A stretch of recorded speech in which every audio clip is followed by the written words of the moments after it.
Okay, so now group 14. Tell me the elements of group 14. क्या है? Carbon, silicon, germanium, tin, lead. ठीक है.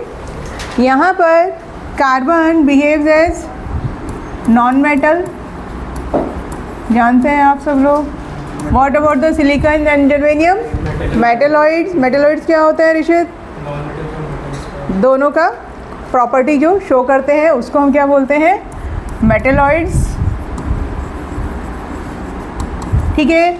और टिन एंड लेड क्या है आपके पास? मेटल. यानी इस ग्रुप में आपको तीनों मिलते हैं. ठीक है. Metals, non metals as well as metalloids. ठीक है. चलिए, carbon, silicon, germanium, tin, lead. ठीक है. Before the starting of group 13 I told you two main effects which works for throughout the all the groups, है ना. दो effect की हमने बात की थी, शील्डिंग इफेक्ट और दूसरा क्या था आपका? Inert pair effect. So in this case also inert pair effect works for tin and lead. क्या था इनर्ट पेयर इफेक्ट? साक्षी याद है? बोलिए. Reluctance of s electron to participate in the bonding. दो इलेक्ट्रॉन पार्टिसिपेट करने से मना कर देते हैं. क्यों? क्योंकि वो न्यूक्लियस के बहुत क्लोज हैं. ठीक है. और what is the reason behind it? Poor shielding effect of D and F subshell. ठीक है. So these two electron feels greater force of attraction. That's why they becomes reluctant to participate in the bonding. ठीक है. चलिए तो start करते हैं. अब मैं सीधे सीधे ट्रेंड की बात कर रही हूँ. तो एटॉमिक रेडियाई उसका ट्रेंड क्या है? नॉर्मल है. Moving down the group atomic size क्या होता है आपका? इंक्रीज होता है ना. Atomic radius, ionic radius, moving down the group क्या हो रहा है? साइज आपका इंक्रीज हो रहा है. रेगुलर ट्रेंड है. ठीक है. Increase, atomic radii increases. ठीक है. मूविंग डाउन द ग्रुप, ये आप जानते ही हैं. Okay. And if you compare group 14 elements with group 13, what about the size? Are they smaller or bigger? Smaller, है ना. तो आप नेक्स्ट स्टेटमेंट लिख सकते हैं, group 14 elements are smaller than the group 13 elements. ये एटॉमिक साइज इनका कैसा है? स्मॉल है इन कंपेरिजन टू ग्रुप 13. क्यों? वो सेम आपका लॉजिक चल रहा है. When you are moving in a period from left to right, atomic size क्या हो रहा है? डिक्रीज हो रहा है. ठीक है. अब बाकी जो आपके ट्रेंड है वो मैं आपको सिंपली लिखवा रही हूँ. ठीक है. उतना डिटेल में अभी नहीं जाएंगे, सिर्फ आप ट्रेंड लिखिए और फिर कंपाउंड्स पर आएंगे.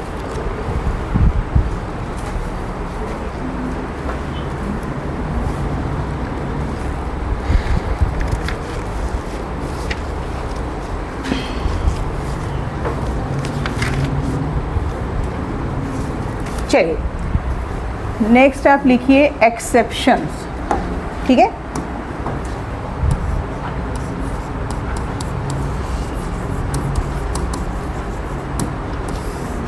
ठीक है.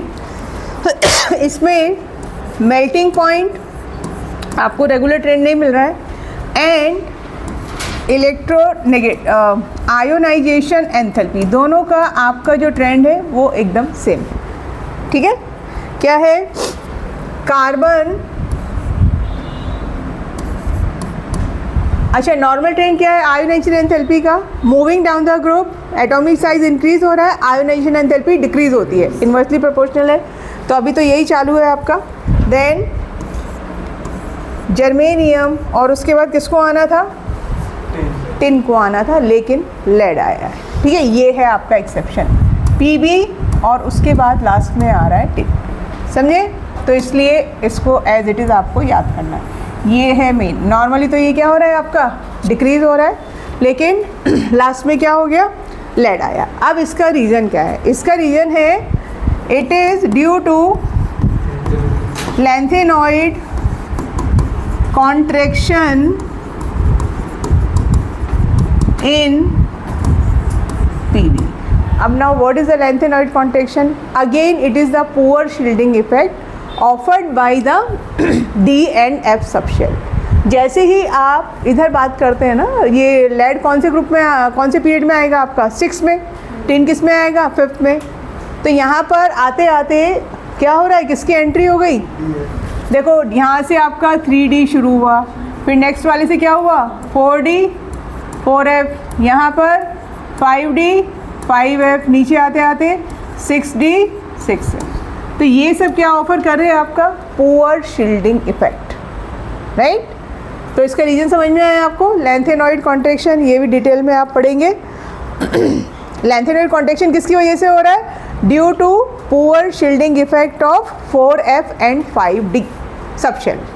ठीक है, चलिए नेक्स्ट एक्सेप्शन है for the group 14, this is number 1।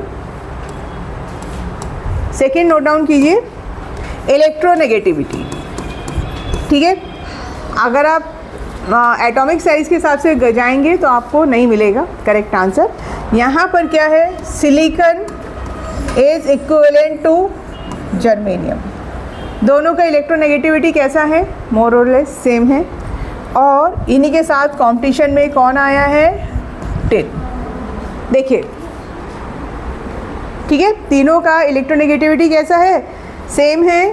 फिर उसके बाद आया आपका lead and then carbon. Okay, समझ में आया? इसको ये याद करना है और ज़्यादा डिटेल में नहीं जाना है। What about the electronegativity if you compare these elements with the group 13? More electronegative, less electronegative? More electronegative. ठीक है, तो एक पॉइंट ये लिख लीजिए, more electronegative than group 13 elements. ठीक है, उसके बाद नेक्स्ट हम बात करेंगे डेंसिटी। डेंसिटी पर आइए। ये सारे एक्सेप्शन चल रहे हैं आपके क्योंकि you are not getting any regular trend. Number 3 क्या है? डेंसिटी। जनरली क्या है डेंसिटी का ट्रेंड? क्या है normal trend? Increases with the atomic mass. लेकिन यहाँ पर भी ऐसा नहीं हो रहा है। यहाँ पर सिलिकॉन आपका सबसे कम, देन कार्बन, देन जर्मेनियम, ठीक है, then tin and then lead. देखो ग्रुप 14 में हर जगह ना आपको अलग अलग ट्रेंड मिल रहे हैं, तो आप थोड़ा सा इसको याद करने की कोशिश करना। चाहे तो आप कोई वर्ड बना लो या कोई लाइन, जैसे वो Bombay to Goa all are Indians, इस टाइप का कुछ भी आप बना सकते हैं। ठीक है, फिर कैटेनेशन है but it's not the exception, simply I am telling you the trend. Catenation क्या होता है? Self linking property. मैक्सिमम किस में है? कार्बन। सेकेंड किस में है? सिलिकॉन। ठीक है, तो फोर्थ लिख लीजिए but it's not catenation. Carbon सबसे ज़्यादा, देन सिलिकॉन, उसके बाद आया आपका जर्मेनियम इक्विवेलेंट टू टिन। ठीक है, अब यहाँ पर आपने लेड नहीं लिखा है। क्यों नहीं लिखा है? क्या है? मेटल है और कुछ? कैटेनेशन होने के लिए साइज कैसा चाहिए आपको? स्मॉल चाहिए। ठीक है, तो lead does not show catenation due to bigger size. Lead does not show catenation due to bigger size.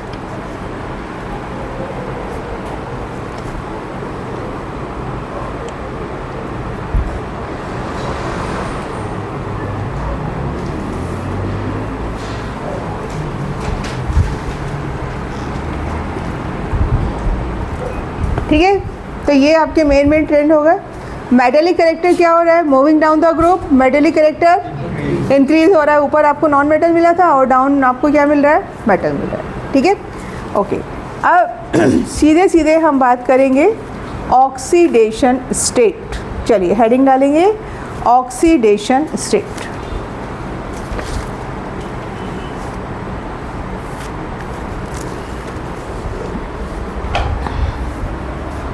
ये फिर से वही बात आएगी क्योंकि कार्बन आपने काफ़ी डिटेल में पढ़ा था 10th में, है ना, ऑक्सीडेशन स्टेट।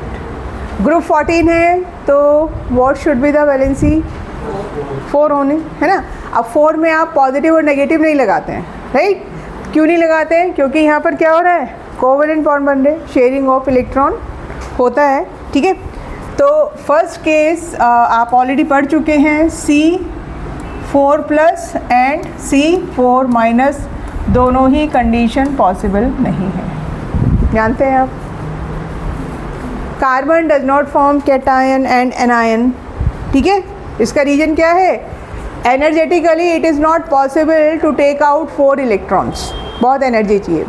और यहाँ पर क्या सिचुएशन है कि if carbon gains 4 electrons it can not accommodate 10 electrons, 1 atom can not accommodate 10 electrons, दोनों ही कंडीशन पॉसिबल नहीं है कार्बन के केस में। और कार्बन क्या बनाता है, अभी आपने पढ़ा था, but carbon is able to form carbide, calcium carbide, acetylene बनाया था हमने, इससे याद आया। तो दिस इज कार्बाइड एनायन। क्या है ये, कार्बाइड एनायन। आपको ध्यान है, इस तरह से हमने किया था, C ट्रिपल बॉन्ड C, ये वही चीज़ है ना। तो दिस इज कैल्शियम कार्बाइड, ठीक है। अच्छा, अब ये जो आपका 4 होता नहीं है, लेकिन मैं अभी लिख रही हूँ कि 4 ऑक्सीडेशन स्टेट, ठीक है। 4 oxidation state is more common, is most stable in, बोलिए, carbon, silicon, germanium, tin, lead, किस में आपको +4 ज़्यादा या 4 स्टेबल मिलेगी, carbon and silicon. Moving down the group stability of +2 increases in carbon and silicon, ठीक है।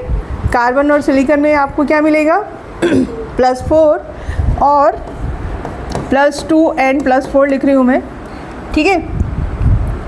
It is available in case of germanium, tin and lead. ये आप इसको ऐसे भी समझ सकते हैं कि carbon and silicon can not form +2। +2 कहाँ से आया, क्यों आया +2, इनर्ट पेयर इफेक्ट, है ना। आउटर मोस्ट शेल में कितने इलेक्ट्रॉन्स हैं, 4, 2s2 एंड p2, जनरल अगर लिखेंगे NH2 NP2, ठीक है। तो कार्बन के केस में 4 जा सकते हैं या बॉन्ड बना सकते हैं, सिलिकॉन में 4 यूज़ हो सकते हैं, लेकिन धीरे धीरे ये टेंडेंसी डाउन द ग्रुप क्या हो रही है, डिक्रीज़ हो रही है, ठीक है। यहाँ तक समझ में आया। चलो, तो एक पॉइंट और लिखेंगे,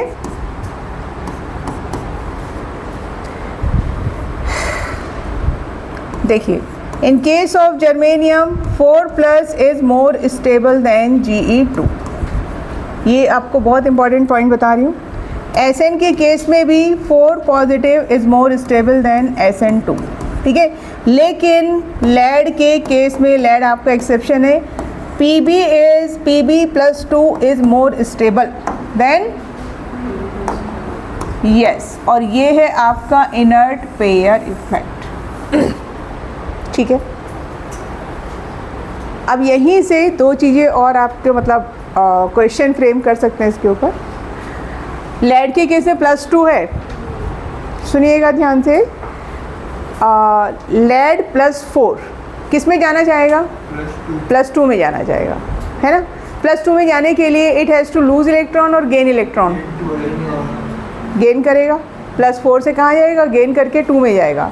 gaining of electron is reduction, gaining of electron is reduction. तो अगर लेड का रिडक्शन हो रहा है तो it is behaving as oxidizing agent, ठीक है। क्वेश्चन इज क्या है, लेड +4 कैसे बिहेव कर रहा है, it is behaving as an oxidizing agent, ठीक है। और यही क्वेश्चन अगर मैं जर्मेनियम और टिन के लिए फिट करती हूँ तो उनका नेचर कैसा आएगा, रिड्यूसिंग एजेंट, क्योंकि वो कहाँ जाना चाहेंगे, +2 से +4। By the loss of electron. खुद का ऑक्सीडेशन हो रहा है तो दूसरे का क्या कर रहे हैं, रिडक्शन। क्या हुआ प्रतिज्ञा, ऑल वेल? घर जाना है? हाँ, जो है अपना, उसमें आपने बोला कि वो +2 ज़्यादा स्टेबल है। +2 लेड के केस में ज़्यादा स्टेबल है। ठीक है, तो लेड का ये कई बार आपको मिलेगा क्वेश्चन, लेड +4 स्टेट में कैसे बिहेव कर रहा है, एज एन ऑक्सीडाइजिंग एजेंट, और ये दोनों कैसे बिहेव कर रहे हैं, रिड्यूसिंग एजेंट। उसका रीजन ये है। ठीक है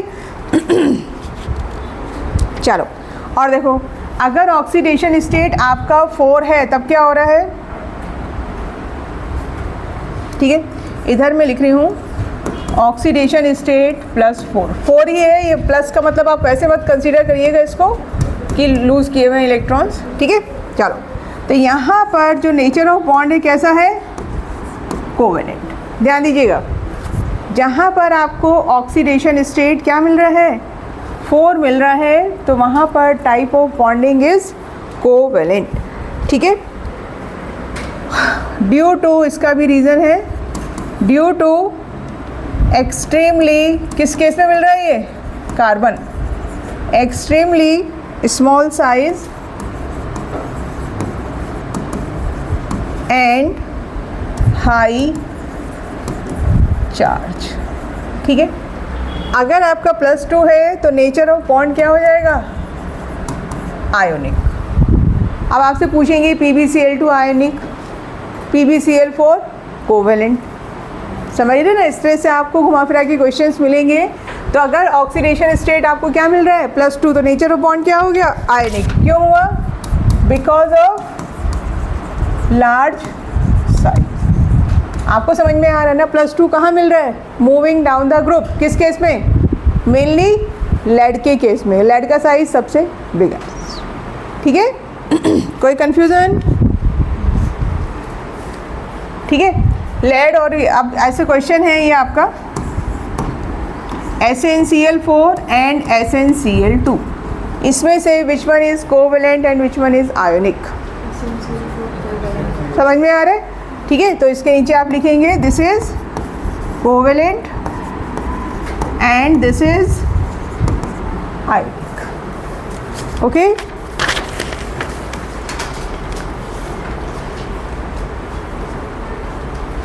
ठीक है, ऑक्सीडाइजिंग एजेंट और रिड्यूसिंग एजेंट मैंने आपको बताई दिया।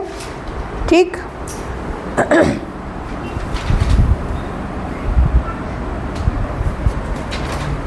एक रिएक्शन लिखेंगे, अभी हम ऑर्गेनिक पढ़ के आ रहे हैं, है ना, तो देखो ये क्या है, CH2OH सिंगल बॉन्ड CH2OH, क्या बोलते हैं इसको,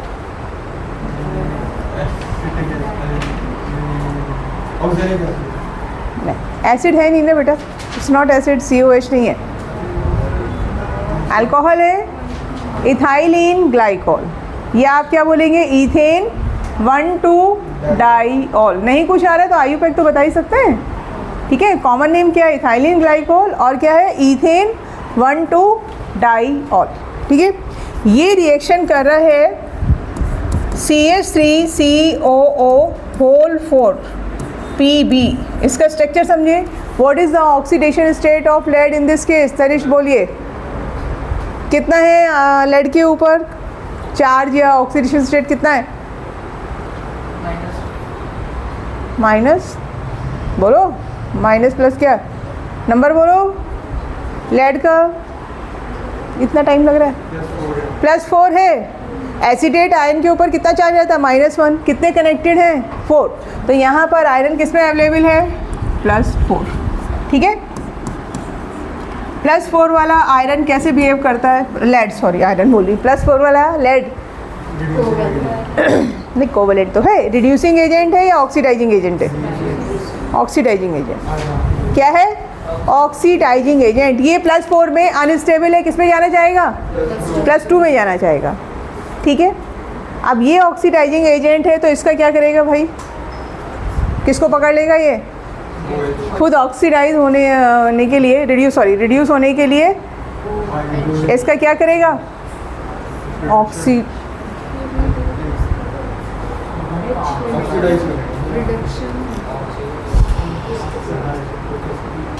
ऑक्सीडाइजिंग एजेंट है तो उसका खुद का क्या होगा, रिडक्शन होगा, और दूसरे का क्या करेगा, ऑक्सीडेशन।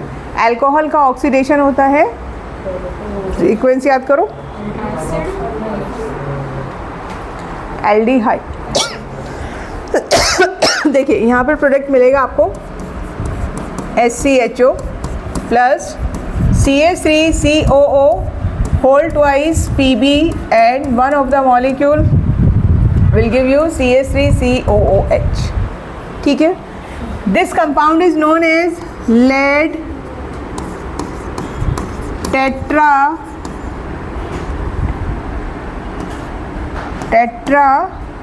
acetate।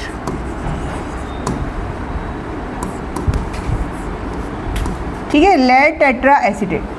ये मिला आपको मीथेनॉल। ठीक है, ये देखो लेड किस में आ गया, +2 में आ गया, this is lead acetate.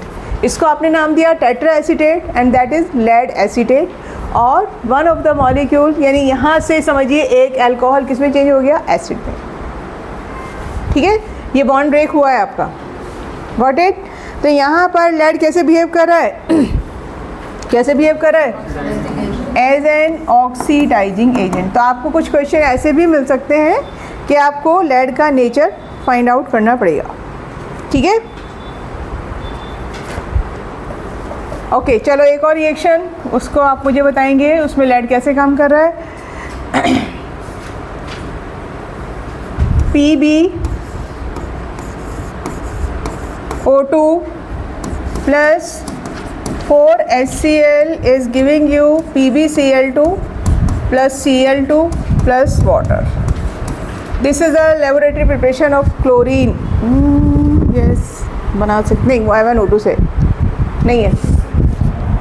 Lead कैसे बिहेव कर रहा है यहाँ पर, रिड्यूसिंग एजेंट कि ऑक्सीडाइजिंग एजेंट, देखिए ऑक्सीडाइजिंग एजेंट है। +4 से किस में जा रहा है, लेड +2 में जा रहा है। ठीक है, ओके, चलो ठीक है भाई, ऑक्सीडेशन स्टेट वाली कहानी समझ में आ गई आपको। चलिए नेक्स्ट हेडिंग डालेंगे कोवैलेंसी। हो गया, ये सब मैं इंपॉर्टेंट पॉइंट ही आपको बता रही हूँ। चलिए कोवैलेंसी,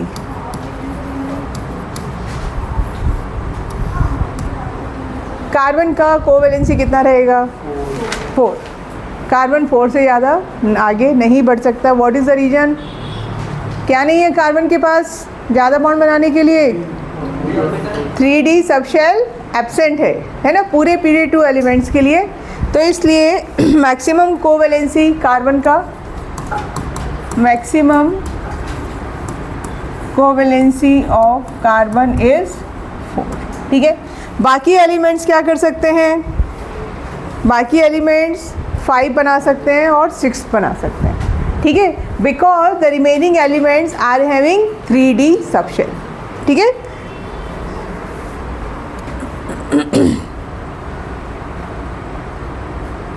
देखो silicon, germanium, tin and lead, ठीक है, they can go more than 4। इसके example SiF5।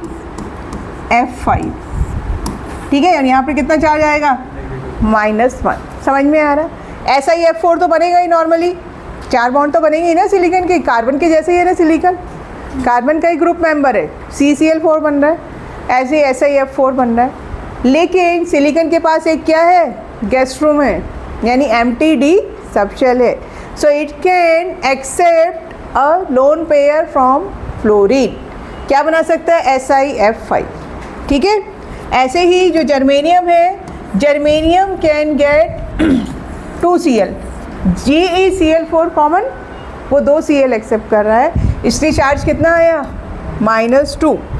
In the same manner Si can accommodate 1 more fluorine, कितना चार्ज आएगा, -6। रीजन समझ में आ रहा है, सब किसकी कहानी चल रही है, -2। ठीक है, और हाँ, अब इसमें एक एक्सेप्शन ध्यान रखिए, क्या है एक्सेप्शन आपका? SiF6 ये एग्जिस्ट कर रहा है, ठीक है, लेकिन SiCl6 डज नॉट एग्जिस्ट।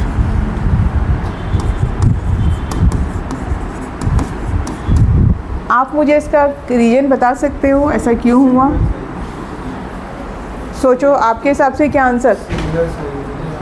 हाँ, because of bigger size of chlorine. Silicon can not accommodate chlorine atom, 6 chlorine atom को एकोमोडेट नहीं कर सकता है, ठीक है, तो इसलिए SiCl6 डज नॉट एग्जिस्ट, ठीक है। एक और यहाँ पर लिख लो PbI4, ठीक है, डज नॉट एग्जिस्ट। इसका रीजन क्या है? इनर्ट पेयर इफेक्ट, Pb+4, ठीक है, यहाँ पर क्या है ये? Due to inert pair effect. एक तो इनर्ट पेयर इफेक्ट हो गया और आयोडीन का साइज भी बड़ा हो गया, दोनों ही रीजन मिलके क्या हुआ कि PbI4 एग्जिस्ट नहीं करता है, ठीक है भाई। कोवेलेंसी समझिए आप लोग, ठीक है। चलो अब एक और पॉइंट समझिएगा जिसके ऊपर पॉसिबिलिटी रहती है क्वेश्चन मिलने की, ठीक है। ग्रुप 14 एलिमेंट्स में क्या रहता है?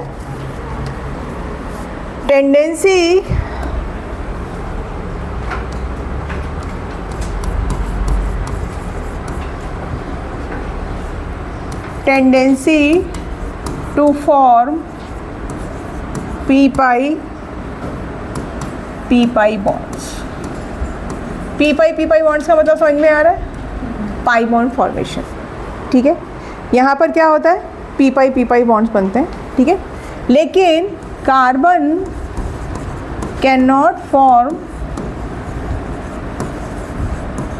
p-pi bonds.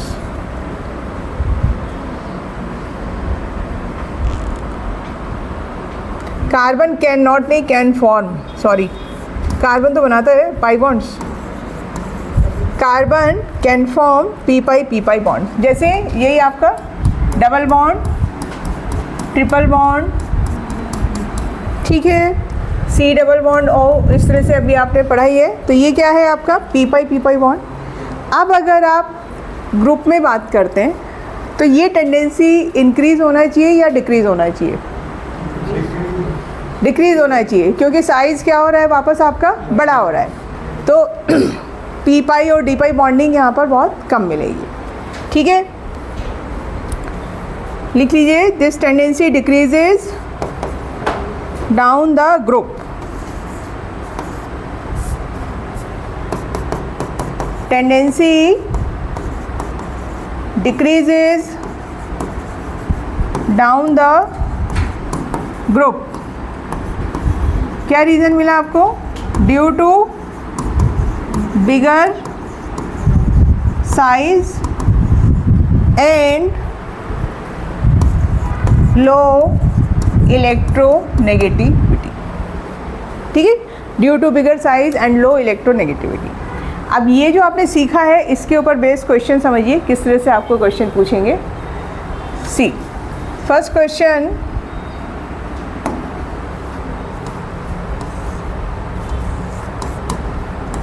CO2 is a gas and SiO2 is solid.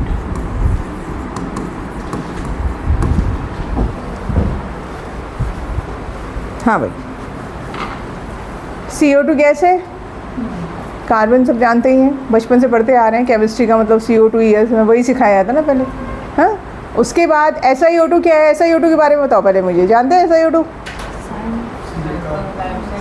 Biggest molecule, can be seen through the eyes, क्या है?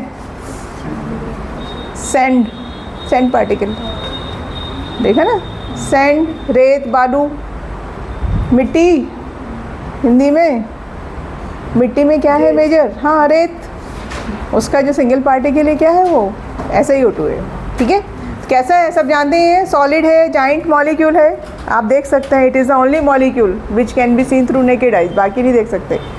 तो क्वेश्चन है CO2 गैस है और उसी का नेक्स्ट ग्रुप मेंबर वो आपका एकदम सॉलिड हो गया, बड़ा सा मॉलिक्यूल बन गया, क्या रीजन है? CO2 में क्या हो रहा है भाई? ये स्ट्रक्चर है CO2 का, पाई बॉन्ड है और CO2 मॉलिक्यूल कैसे एक डिस्क्रीट मॉलिक्यूल है, ठीक है। यहाँ पर क्या हो रहा है, यहाँ पर मिलता है आपको 3D नेटवर्क। क्या है? 3D network of SiO bond. समझे? क्या मिलता है यहाँ पर आपको? 3D network of silicon oxygen bond जो है दैट इज़ वेरी स्ट्रॉन्ग। जो आपका सैंड होता है ये कैसा है? इनर्ट है।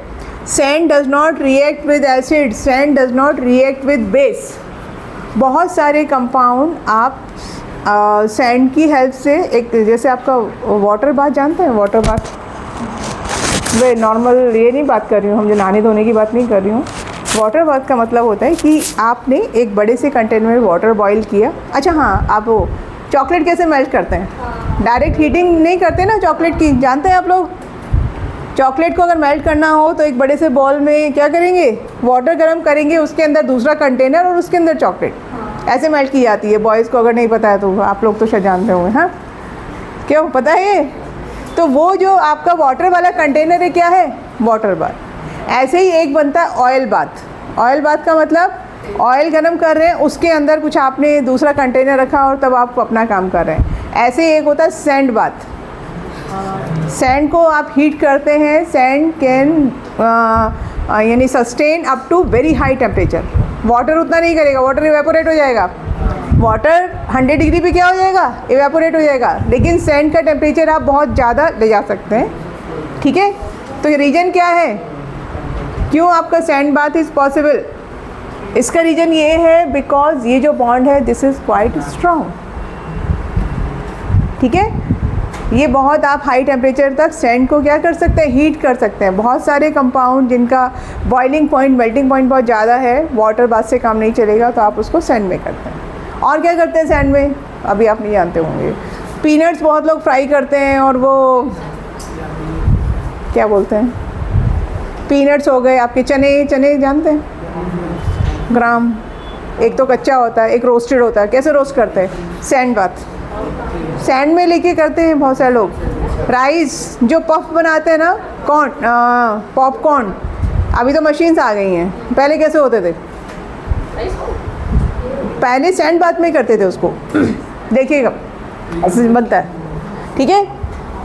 हाँ भाई, तो ये सब कहानी सुनाने का पर्पज़ क्या था मेरा? क्या समझे आप यहाँ पे? क्या है? 3D network. बहुत सारे silicon oxygen, silicon oxygen, silicon oxygen चारों दिशाओं में जुड़े हुए हैं, which are able to create a giant molecule, ठीक है। और ये कैसा है, इसीलिए कैसा मिला आपको ये सॉलिड। CO2 में ऐसा कुछ नहीं है। CO2 बस अपने आप में एक ही मॉलिक्यूल है, ठीक, समझ में आ रहा है? चलो अब एक और देखो आप क्वेश्चन।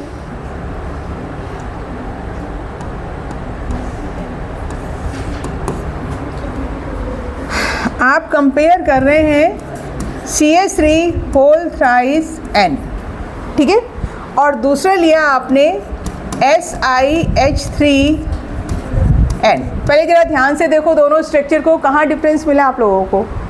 CH3N एंड SiH3N, कहाँ डिफरेंस है? कार्बन के प्लेस पे क्या रखा है आपने? सिलिका रखा है, ठीक है। और ये रखने से यानी सिमिलर टाइप के कंपाउंड है, एक ही ग्रुप के मेंबर है, लेकिन प्रॉपर्टीज़ कैसी हो गई? बहुत डिफरेंट हो गई, ठीक है। तो आपको जो क्वेश्चन पूछेंगे वो पूछेंगे कि यहाँ पर भी नाइट्रोजन के पास क्या है? Lone pair. यहाँ भी नाइट्रोजन के पास क्या है? Lone pair. So one of the molecule is weaker base and another is stronger base. दोनों के पास नाइट्रोजन है, ठीक है। तो ये क्या है आपका? This is weaker base. इसका एक्सप्लेनेशन अभी हम देखेंगे कहाँ से आ रहा है। क्या है ये? Weaker base. क्वेश्चन समझे? नाम क्या है इसका? What is this? Tri methyl amine. 3 degree amine है, कुछ नया नहीं है ये, है ना। This is tri methyl amine, tri methyl amine. और ये क्या है आपका, इसको बोला जाता है ट्राई सिलाइल एमाइन, सिलाइल, ठीक है, ट्राई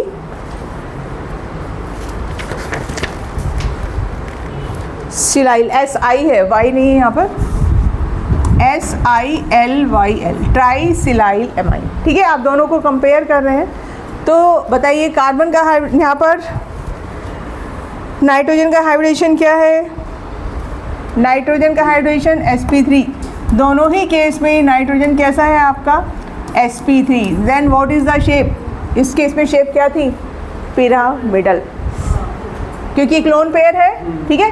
तो ये आपका नाइट्रोजन यहाँ पर बैठा हुआ है लोन पेयर, और इधर आपने लगा दिए 3 CH3। This is the structure of 3 degree amine और ट्राई मिथाइल एमाइन, ठीक है, समझे यहाँ तक। अब इस केस में ध्यान दीजिएगा, हाइब्रिडेशन चेंज हो जाता है, वो क्या हो जाता है sp2 नाइट्रोजन का, उसका रीजन आपको बता रही हूँ मैं। हाइब्रिडेशन यहाँ पर क्या हो जाता है sp2, देखिए sp2 होते ही शेप क्या हो गई, ट्राइगोनल प्लेनर। और ऐसा क्यों हुआ, उसका रीजन है SiH, SiH और यहाँ पर क्या है SiH, ठीक है। और ये है आपका लोन पेयर। अब यहाँ पर एक प्रोसेस चालू हुआ, कैन यू गेस कौन सा प्रोसेस हुआ, सिलिकॉन के पास एम्प्टी ऑर्बिटल, नाइट्रोजन के पास लोन पेयर, तो यहाँ पर शुरू हो जाएगा बैक बॉन्डिंग, और you can call it p pi d pi bonding. क्या हो रहा है यहाँ पर, एक पाई बॉन्ड क्रिएट हो रहा है between nitrogen and silicon, okay, this is known as p pi d pi bonding. आपकी तबीयत ठीक है, घर जा रहे हैं, घर चले जाओ, हाँ ठीक है। और ये तीनों में क्या हो सकता है, कभी इसके साथ और कभी इसके साथ, ठीक है। तो ये स्ट्रक्चर कैसा हो गया, दिस बिकम्स प्लेनर, स्ट्रक्चर आपका चेंज हो गया। देखने में हमको क्या लग रहा था कि नाइट्रोजन के पास लोन पेयर है, लेकिन इसका लोन पेयर कहाँ इन्वॉल्व हो रहा है, ये इधर इन्वॉल्व हो रहा है, किसमें, p pi d pi bonding. अब मुझे बताइए किसका लोन पेयर ज़्यादा अवेलेबल है डोनेशन के लिए, मिथाइल का, तो ये क्या हुआ, स्ट्रॉन्गर बेस, ठीक है। समझ में आया, आंसर समझ में आया। दिस, ये लोन पेयर कैसा है, मोर अवेलेबल फॉर डोनेशन। यहाँ पर p pi d pi bonding क्यों नहीं हो रही है बोलो, यहाँ पर p पाई d तो होगा ही नहीं, क्योंकि d एब्सेंट है, और तो यहाँ पर कोई चांस नहीं है, ठीक है। कार्बन कैसा है, sp3 हाइब्रिडाइज, ठीक। तो इस टाइप के क्वेश्चंस आपको मिलेंगे। टाइम क्या हुआ है, 57 हो गए, चलो फिर आज यहीं रुकती हूँ, ठीक है। आप बाकी हम लोग करेंगे कब, मैं सोची इसको कंप्लीट करेंगे आज, बट अभी तो वेडनेसडे ही करना पड़ेगा। हाँ बोलिए, आप लोगों के डाउट है तो डाउट ले